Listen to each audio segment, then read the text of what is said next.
শহীদ করেছে আমাদের জাতীয়তাবাদী স্বেচ্ছাসেবক দলের কেন্দ্রীয় সংসদের ক্রীড়া সংগ্রাম সম্পাদক আমাদের দিদার ভাইকে শহীদ করেছে। তার স্ত্রী সন্তানদের উপরে, আমাদের সহকর্মীদের উপরে হামলা করেছে।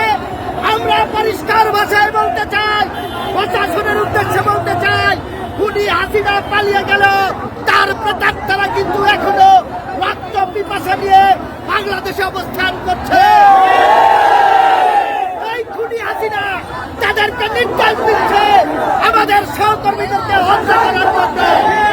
আমরা বলতে চাই, প্রশাসন যদি অবিলম্বে তাদেরকে গ্রেফতার না করে, স্বেচ্ছাসেবক দল সহ সকল বিএনপি পরিবারের সদস্যরা এই হামলা, এই হত্যাকাণ্ডের সমুচিত জবাব দেবে ইনশাআল্লাহ।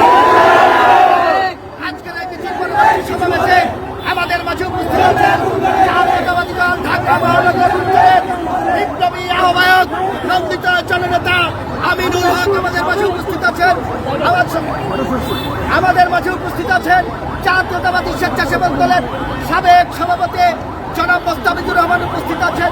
আমাদের মাঝে উপস্থিত আছেন কেন্দ্রীয় সংসদের বিপ্লবী সহসভাপতি সিনিয়র সহসভাপতি ইয়াসিন আলী, সহসভাপতি ফখরুল ইসলাম রবেক, আমাদের বিপ্লবী সাংগঠনিক সম্পাদক নাজমুল হাসান, আমাদের বিপ্লবী সহসভাপতি জনাব রফিকুল ইসলাম রফিক, আমাদের বিপ্লবী সহসভাপতি আব্দুল কুদ্দুস, আমাদের বিপ্লবী সহসভাপতি ফরহাদ উদ্দিন, আমাদের বিপ্লবী সহসভাপতি এমজুল হাসান, সর্দার নুরুজ্জামান, আমাদের কামরুজ্জামান বিপ্লব, আমাদের সহসভাপতি, আমাদের অন্য যারা আছেন আমি দিব। আমাদের মাঝে আজকের এই পরবর্তী সমাবেশে প্রধান অতিথি বক্তব্য রাখবেন আমাদের বিএনপির বিপ্লবী যুগ্ম মহাসচিব, সিনিয়র যুগ্ম মহাসচিব, জাতীয়তাবাদী হত্যা করা হয়েছে তার প্রতিবাদে আপনারা সমাবেত হয়ে বিক্ষোভ।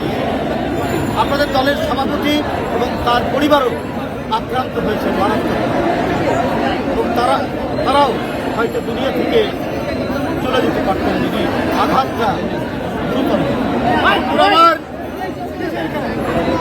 বন্ধুরা আমার, আমরা 5ই আগস্টের পরে মনে করেছি স্বৈরাচারের ভূত বিতাড়িত হয়েছে, স্বৈরাচারের ভূত বাস ছাড়ে চলে গেছে, কিন্তু ওই বাস ছাড়ের মধ্যে লুকিয়ে থেকে তারা নিজেদেরকে প্রস্তুতি দিচ্ছে। কারণ ওরা শেখ হাসিনা করেই তুলেছেন তাদেরকে মারো, কাটো, রক্ত ছড়াও, হত্যা করো। এইটা আওয়ামী লীগের নীতি ছিল।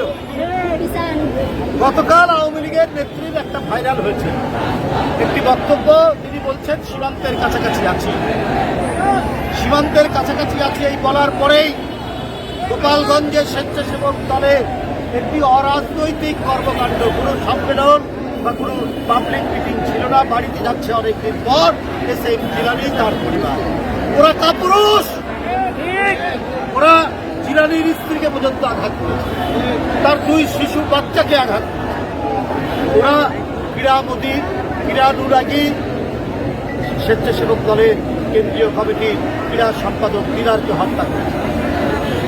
শেখ হাসিনা বিকৃত মানসিকতার মানুষ, উনি রক্ত দেখা ছাড়া বিরোধী দলের তার বিরোধী পক্ষের আর কিছুই তিনি মনে করেন না। আমি অন্তর্বর্তীকালীন সরকারের প্রতি আমি গতকালও বলেছি, আজকেও বলেছি, আপনারা দেশ পরিচালনা করছেন, আমরা প্রত্যেকেই আপনাকে সমর্থন দিয়েছি, কিন্তু আপনারা সরকার গঠনের পরপরই কেন যেন মনে হলো আপনাদের মধ্যে কেউ কেউ বিএনপির প্রতি বিতশ্রদ্ধ, আমাদের নেতা কর্মীদের পা ভেঙে দিতে বলে আর ওদেরকে দল গোছাতে বলে। কেউ কেউ আবার বলেন যে এক গোষ্ঠী, এক হিংস্র গোষ্ঠী চলে গেছে, সেই শূন্য স্থানে আরেকটা হিংস্র গোষ্ঠীকে আশাটা আমরা সেটা পূরণ করছে, তাদেরকে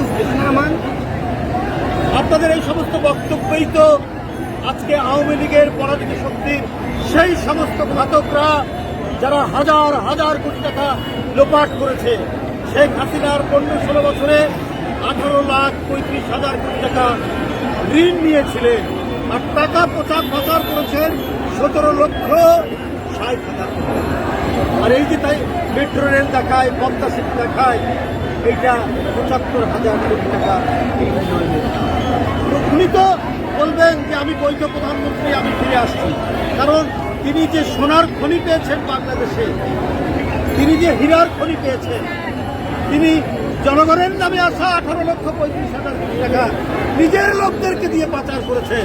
উনি তো এই মায়া, তিনি তো এই এই লুণ্ঠনের মায়া তিনি ভুলতে পারছেন। আর যারা ওই 75,000 কোটি টাকা এবং ওই টাকা পাচারের অনেক টাকা রয়েছে, তারাই আজকে জিলানিকে হত্যা করানোর জন্য এবং দিদারকে হত্যা করার জন্য অন্তর্বর্তীকালীন সরকারের যারা রয়েছে, আমরা খুনি ব্যক্তি বলেই জানি। আমরা কিন্তু এখন পর্যন্ত দিদারের হত্যার খুনিরা ওই গোপালগঞ্জে বসবাস করে, কাউকে কিন্তু গ্রেপ্তার করেন।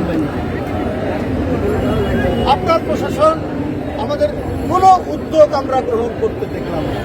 তাহলে কি ওইটা একটি স্বাধীন স্বায়ত্তশাসিত রাষ্ট্র হিসাবে আপনারা ছেড়ে দিয়েছেন? গোপালগঞ্জ কি বাংলাদেশের অংশ না? গোপালগঞ্জ যদি বাংলাদেশের অংশ থাকে, ওই দুর্বৃত্ত, ওই ঘাতক, ওই কসাই ওরা গ্রেপ্তার হয় না কেন? কারণ যারা দাঁড়িয়ে থেকে শিশুদেরকে জুলাই যারা নারকীয় হত্যাকাণ্ড করেছে, তারা হত্যা চালিয়েছে, তাদেরকে যারা নির্দেশ দিয়েছে তারা হচ্ছে ওই পুলিশ বাহিনীর লোক, র্যাবের লোক। এখন তাদেরকে আপনারা ইন্ডিপেন্ডেন্ট দিতে পারছেন। আমরা একটা নোটিশ দেখলাম, একটা সার্কুলার দেখলাম যে কোনো পারমিশন বা কিছু ছাড়া সরকারি কর্মকর্তাদের নামে মামলা দেওয়া। যেদিন আপনারা এই সার্কুলার দিয়েছেন সেই দিনই দিদারকে হত্যা করা হলো, সেই দিনই এসএম জিলানী এবং তার পরিবার এবং স্বেচ্ছাসেবক আরো নেতা কর্মীকে একেবারে ভয়াবহভাবে তারা আহত করে। কেন আপনারা এই দুর্বলতা দেখাচ্ছেন? আর শেখ হাসিনা 15 বছর 800-র উপরে গুম করেছেন, হাজার হাজার ক্রস ফায়ার দিয়েছেন, তারপরেও আমাদের এই নেতা কর্মীদেরকে তাদেরকে আপনি সরাতে পারেননি। তারা আবার কারাবরণ করেছে, আবার মিছিল করেছে, আবার প্রতিবাদ করেছে। আমাদের বীরত্ব আপনারা দেখেছেন। অন্তর্বর্তীকালীন সরকার, আপনারা সুশীল সমাজের মানুষ, আপনারা গায়ে রোদ লাগান না, আপনারা বৃষ্টি লাগান না, আপনারা ঠিক আছে, আপনারা ভালো কিছু করবেন এটা প্রত্যাশা করি। কিন্তু আমরা বৃষ্টির মধ্যে, চরম খর রৌদ্রের মধ্যেও আমরা দাঁড়াতে পারি, আমরা লড়াই করতে পারি, আমাদেরকে জেলে নিয়ে যায়, আমরা রিমান্ডে যাই, আমাদের পায়ের নখ তুলে দেয়, আমাদের আঙ্গুলের নখ তুলে দেয়, তারপরেও আবার জেল থেকে ফিরে এসে আমরা দাঁড়াতে পারি।